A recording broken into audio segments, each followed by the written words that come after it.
Quiet, please. Quiet, please.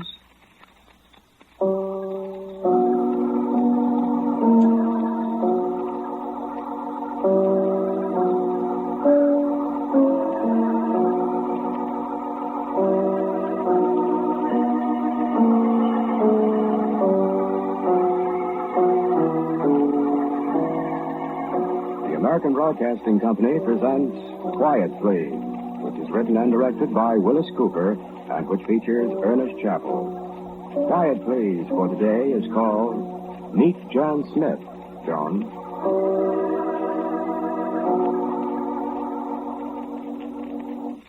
I'm funny about snow, I guess.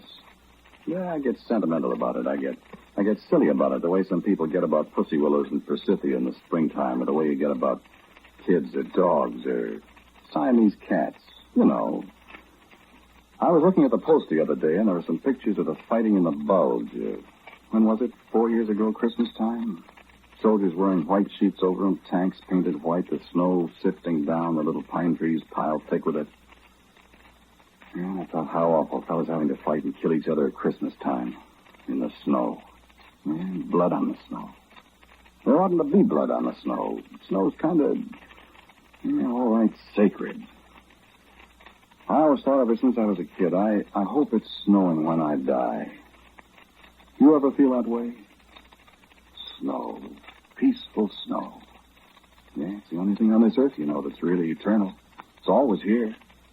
Sure, it goes away from the lowlands in the hot weather, but up high, there's always snow. Always been snow. Why, even down on the equator, there's snow all year round. I can even remember the names of some of the mountains. Aconcagua. Isn't that right? Aconcagua and Kilimanjaro. Remember, Hemingway even wrote a story about that. Snows at Kilimanjaro, wasn't it? Sure, swell story. See, the man reads books.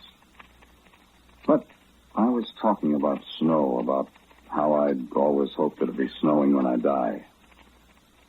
5 will get to 10 it will be. I'd be a chump to bet against you, I know. Well, all that's a long way around to making a start. But the snow was the reason for it, you see. And the snow will be flying again pretty soon. I'll be glad to see it, even if... Oh, well.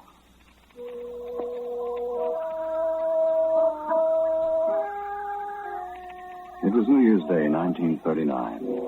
New Year's Day, and boy, what a hangover.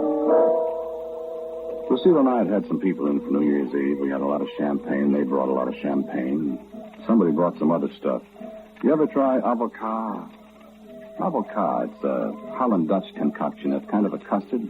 It's got schnapps in it. You eat it with a spoon, and somebody comes and hits you with a railroad tie.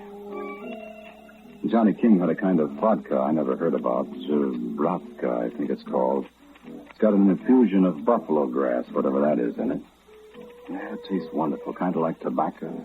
A summer afternoon, in a field of hay. And boy, howdy. Champagne and avocat and Zubravka. Headaches and hangovers and shooting pains. It was Lucille's idea to go over to the Lafayette and drink or eat or whatever you do to it, some onion soup. And oh, boy, it was snowing. I felt some better as we walked over. We got inside and ordered and sat there by the front window at the marble-top table and pushed the plush curtains aside and looked out. It was snowing awful hard, big fat flakes floating down and people going by with their hats and their shoulders piled high, loving it, most of them. So we had some soup. We began to feel partially human again. Lucille leaned across the table. Oh, that poor old fella. What poor old fella, me? Nobody pays any attention to him. Where? Out there in the snow. See, there goes another one. What are you talking about? The old man out there in the corner. People are passing him off. Well, what do you want him to do? John, go give him a dime or something. Where? There. Oh, gosh. Isn't it a shame, begging in the snow? Yeah, doggone it. See, there goes another one. Oh, gee. The poor old guy's probably starving. Oh, on New Year's Day in the snow. Order me some more onion soup. What? Give me $1, will you? Five's the smallest I've got. Give me that. Thanks. I'll be right back. John, take your coat. I don't need any coat, I said, and I busted right out and down the steps in the snow. No hat or anything.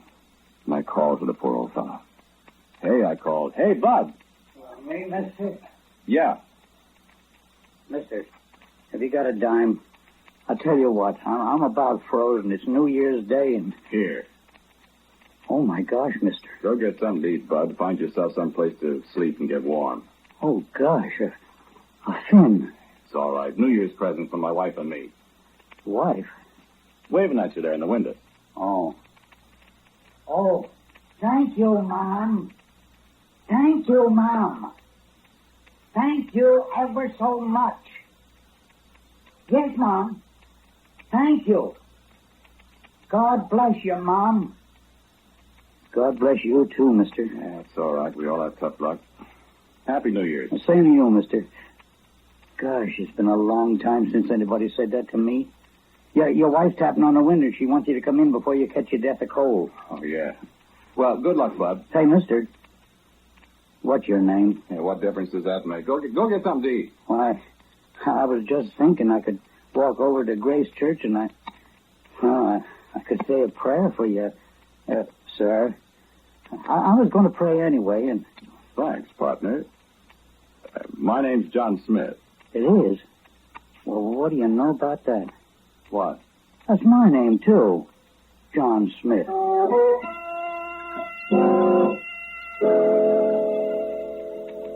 Period. That's all. His name was John Smith. My name's John Smith. Then we met in the snow on New Year's Day 10 years ago. Yeah, I know. I stood there in the snow and shivered a minute watching him trump away through the snow, and I thought, oh, boy, I thought, John Smith. There, but for the whatever it is goes this John Smith. And Lucille down there busted the window rapping on it with her wedding ring, making faces at me to come in before I froze, too.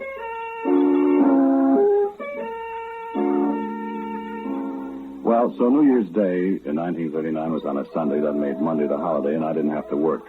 We just sat around the house loafing and drinking up what was left of the New Year's champagne. Along towards evening, I said, do you mind if I go out for a walk, Lucille? She said, no, go ahead. So I put on my leather jacket and my overshoes, went out and walked in the snow. Yeah, it was black and dirty already, like it always is in New York. And I thought, well, maybe it'll still be nice over in Washington Square. So I ambled over there. Yeah, it was nice. The lights and stuff, you know. The tree was still there alongside the arch, and I brushed the snow off a bench and sat down for a minute. Wasn't anybody else in the square except me, I thought. But all of a sudden, somebody said, kind of quiet. You know how flat voices sound when there's snow? And this voice said, Hello, Mr. John Smith. And I looked up, and darn if it wasn't my little old man, little old John Smith. Well, I said, hello yourself, John Smith. I thought that was you, sir. How you doing? Well, gee, that thing you gave me yesterday brought me awful good luck, Mr. Smith. John. Huh? John, that's my name. Oh. What you mean, good luck? Well, I got me a job shoveling snow this morning, and I made $4. That's fine. I could give you back part of the $5 if you wanted me to. Nah, forget it. No, I'd really like to pay it back. I mean... Some other time. Well, I got $7 altogether, Mr. John. Well, what if I bought you a drink? Would you mind? Well, say now. I don't mind if I do. Ah, swell. That's fine. You like to walk over to McSorley's with me, huh? I used to go there. Well, sir, I thought. A mug of ale would go all right, I thought. Yes, sir, and it'll make the old boy feel better. Yeah, I was full of holiday spirit. Come on, John Smith, I said. Let's not walk to McSorley's. Let's run. You know McSorley's on 7th Street, just off the Bowery there by Cooper Union. Grand place. No women, no chromium plating. Just a battered old bar, a couple of cats. 4-inch sandwiches, hard-boiled eggs, and ale. Boy, howdy. Yeah, and in the wintertime, the big old stove in the front room, red hot and still a-heating. So there we were in the back room, not quite so hot, but mighty fine, and a mug of ale apiece. That was nice. I sure am grateful to you, John. Well, I said, shut up and let's have another ale. It's on me. And I want you to know that we had something under 800 mugs of that ale before the evening was over. And that ale is all right. And pretty soon we were talking like old pals, John Smith and me. Say, well, what do you do for a living, John? I'm a newspaper man, John. I'm an old newspaper man myself. That's all. I said, and I didn't tell him I was in the classified department selling ads over the counter. Yeah, many years ago. Very business, I said, and hoped he wouldn't pursue the subject. Well, it was. I mean, I wasn't a reporter or anything like that. No? Well, let's have another ale, huh? Yeah, I'll get it. I was in the classified department selling ads over the counter. I pretty near dropped my mug, but he was on the way to the bar. And when he came back, he handed me mine, sat down, and grinned at me. Yes, sir. Just 10 years ago tomorrow that I left the business. That's so? Yeah. That Healy, that boss I had, he hated me. Oh, girl. Do y'all remember just as plain? We had a bottle stashed away in the men's room, and I went in to take a little snort, and this Healy came right in after me, just as I was lifting up the bottle. You know what he did? He knocked that bottle right out of my hand and busted it all over the floor. Yeah, that's what I said. You're fired, he said. And I said, who cares about being fired, but why'd you have to bust a bottle? And with that, I swung on. Yes, sir. You know what happened? He called me up and apologized that night and begged me to come back to work. What do you think of that? 10 years ago tomorrow. I smacked a cop once at the Hawthorne plant in Chicago. Good.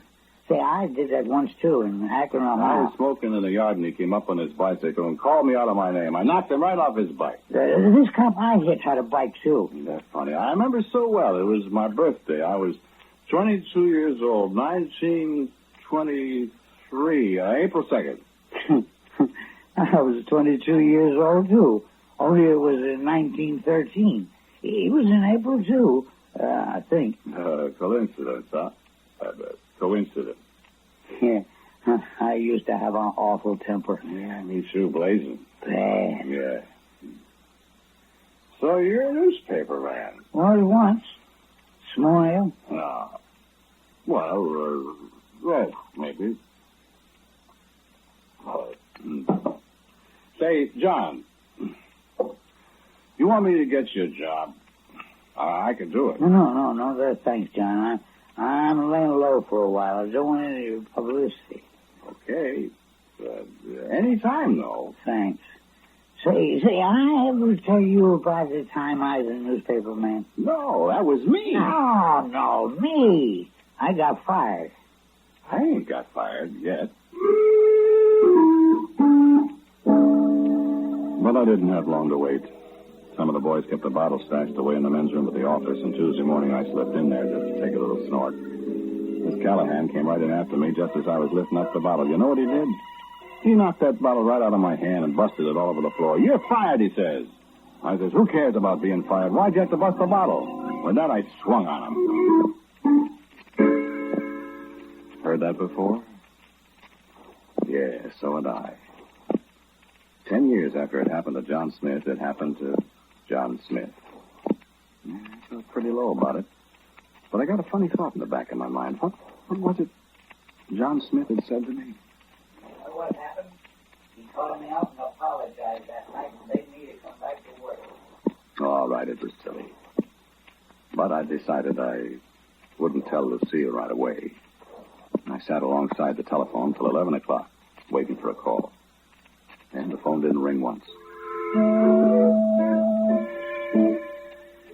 I take you now to Wednesday evening, January 4th, 1939. The scene is again McSorley's. The actors are John Smith, and several pewter mugs of Mr. McSorley's fine product. I am speaking. I say, John, did you tell me your boss called you up and apologized and asked you to come back to work? What boss? The one that fired you 10 years ago. Oh. Well, to be perfectly honest, Johnny, that was a little malarkey I was feeding you. You know, I'm inclined to exaggerate a little bit when I'm, in my cups. Oh. Sorry. Why you ask? I was just wondering. Just thinking, No, he really didn't call me up. But I met a fellow on the street a week or two later, and I got a job in a hotel, night clerk. I could tell you more things about a hotel. Yeah, I bet. Say, What? that fight you told me about with a policeman on the bicycle, like the one I had, was that phony too? No, sir. Akron, Ohio, April 2nd, 1913. And I got a job 3 days later. Motorman on a streetcar. Coincidence. I smacked a policeman on a bicycle 10 years later to the day, and 3 days after that, I get a job as a motorman in Cicero. And this time, 10 years later, after John Smith got fired from his newspaper, I met a fellow on the street a couple of weeks later, and I got a job. I hope all these dates aren't getting you all balled up, but if you just remember 10 years, you'll have it. This all happened almost 10 years ago. On January 26th, Thursday, Lucille came running into the hotel where I was working as a night clerk. I could tell you more things about hotels. Oh, John, he's dying. Who's dying? That poor old man, that John Smith. You know, the one we gave the $5 to New Year's Day for Lafayette. He's been hurt. Why? How do you know? They just called the house, and they keep asking. Who called the house? Bellevue Hospital. He's in there, and he isn't expected to live, and he keeps calling for you. Oh, that's too bad. Can you go right over? Why, I can't. I've only been on the job here for 2 days. Well, my gosh, John, think of that poor old man lying there all alone, and... I can't do it. I can't leave. Wait, I'll call up Bellevue. Oh, good. Stay there. Hurry. He's in the emergency ward. Hello, Bellevue? Emergency ward, please. Hello, I'm calling about a John Smith. What? This afternoon, hit by a truck at University and 8. This afternoon, hit by a truck at University at 8. 8. Yeah. My name? John Smith. No, John Smith's a patient, too. We've got the same name. All right. Yes, that's right. Thanks. How is he? He's checking. Good. Yes? Hello? Oh. Yes. Yes, I guess I'm the one. Yes, that's right. My wife said you called. Okay, thanks. Yes, I'll come over in the morning and get them. Okay. Thanks. What? He's dead. And I went and got the things John Smith had left to me. No, not much. John Smith, no address, it said on a tag. Just John Smith, no address. A tight little bundle that looked like papers, a shaky note scrawled across the wrappings. Dear friend John, it said. Dear friend John, you're a mighty good... something or other, I couldn't read it. This is all I got to leave you, it said. Maybe you could use this stuff. You're a newspaper man. Signed, John Smith. Lucille sniffled a little, and I guess I must have bawled, too. Especially when I cut the string and $3 bills fell out. I picked them up and put them in my pocket. A tattered little old notebook with the leaves falling out. Across the cover, the legend, John Smith, his diary. Well, I wasn't a newspaper man anymore, but... Why don't you go to bed now, John? You can read it tonight on the job. It'll help pass the time away. You need something to pass the time away those long nights alone behind the desk of a third-rate hotel. You need something besides phone calls, complaining there's no hot water, make those people turn down their radio. What time is it? Call me at 7 o'clock. You need somebody to talk to through those sticky early morning hours when there's nothing to read but the hotel guide and the women's page of last Friday's newspaper. I turned first to the period in the diary when John had been a hotel night clerk, 10 years before me. John, it seemed, was no angel in his earlier days. No angel indeed. There was a girl at his hotel. Some little town in Delaware. A girl who took his eye, Helen, a waitress. Blonde, the diary said. Blonde and petite. They got acquainted. They got very well acquainted. And there was an assistant housekeeper in my hotel. Mickey, her name was. Black hair, snapping Irish eyes, and a laugh like Tommy Bartlett on the radio. Mickey, pretty Mickey. I used to sing to her when she was going off duty. That old song. And it seemed John Smith got in trouble over his Helen. White trouble. The diary hinted at certain unpleasantnesses 10 years before.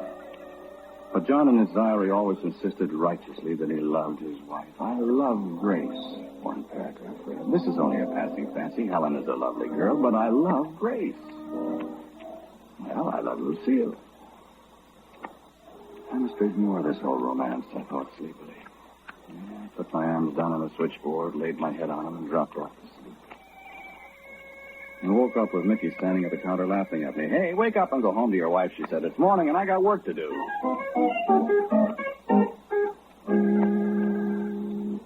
John, have you read all of that poor old man's diary yet? He's not a poor old man. He was just 10 years older than I am. Is that so? He looks lots older. 10 years older than me to the day. Have you read it all yet? Oh, why? Oh, I'd like to read it, too. Well, when I get finished with it. All right. Is it interesting? Sort of. John. Yes, dear? When are you going to get a raise? Well, gosh, I've only been there such a short time. But are we pretty broke? Oh, the collector was here for the furniture, and I haven't paid the rent yet this month. You haven't? Oh, darling, it's awfully hard on your salary at the hotel, you know. Well, it's the best I can do with this time. I'm sorry, darling. What are you thinking about? I was just thinking. I might... You know what I was thinking about? I was remembering a page in John Smith's diary. Today was February 7th, 1939. The entry in John Smith's diary for February 7th, 1929. I know it practically by heart. They got plenty of money. There isn't a chance in the world that they're ever finding it out. Besides, when I get on my feet, I'll pay it back. I'll pay 20 tonight, 20 tomorrow night. Pretty soon I'll have 100. And so I took 20 and 20 and 20 from the till. And I phonied the records, and I told Lucille I'd borrowed the money from a friend. That's what John Smith did 10 years before. And it said so in his diary. That diary was a very strange thing. I read that John Smith broke his arm in 1908. I broke mine in 1918. John Smith was married in 1925. I was married in 1935. John Smith stole money in 1929. 10 years later, I did the same thing. John Smith had a girl named Helen in 1929. And in 1939, I had a girl named Mickey. And in 1930, John Smith fell heir to a very tidy little fortune. His great-uncle left it to him. I didn't even know I had a great-uncle, Norbert, but I wasn't at all surprised when 1940 came around and I got $30,000 from Uncle Norbert's estate. And so Lucille and I did very well, thank you, for the next few years. Lucille and I, and Mickey and I, just like John Smith did with his Helen and his Grace. Somehow or other, I didn't look at John's diary for years. It got put in the bookcase. You know how things are. But, sure, maybe it was that kind of subconscious stuff you read about. Maybe I didn't want to read it, or my subconscious didn't want me to. So, there it sat till last Wednesday. I pulled out a book, and the diary fell onto the floor. Well, I said, and I picked it up.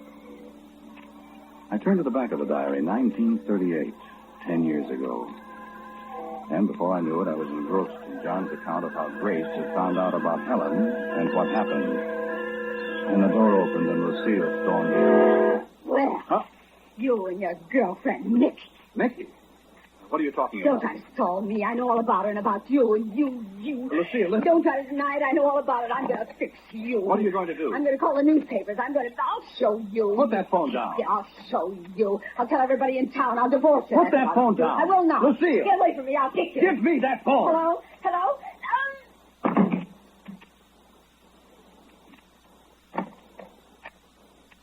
And John Smith's diary, there on the desk beside Lucille.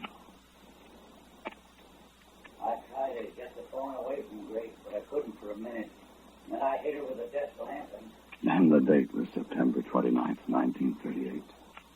10 years ago, last Wednesday, the day that John Smith became a murderer, as well as a thief.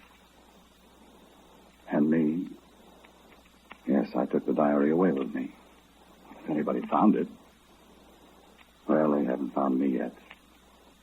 They won't. Of course, I know. John Smith's diary said they didn't find him either. The last entry in it is about the kind man named John Smith who gave him $5 on New Year's Day, 1939. Well, so I've got a little while left. They won't catch up with me. And I know what's going to happen to me. 10 years ago, on January 26, 1939, John Smith died. On January 26, 1949, I hope it'll be snowing.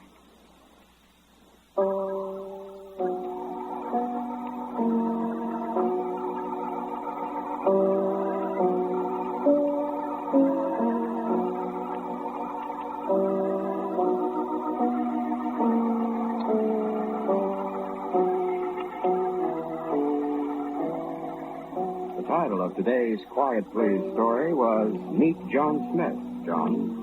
It was written and directed by Wyllis Cooper. The man who spoke to you was Ernest Chappell. And G. Swain Gordon played the other John Smith. Lucille was Nancy Sheridan. As usual, music for Quiet Please is played by Albert Berman. Now, for a word about next week, here's our writer-director, Wyllis Cooper. Thank you for listening to Quiet Please. Next week, I have a story for you about Beezer's Cellar. And so, until next week at the same time, I am quietly yours, Ernest Chappell.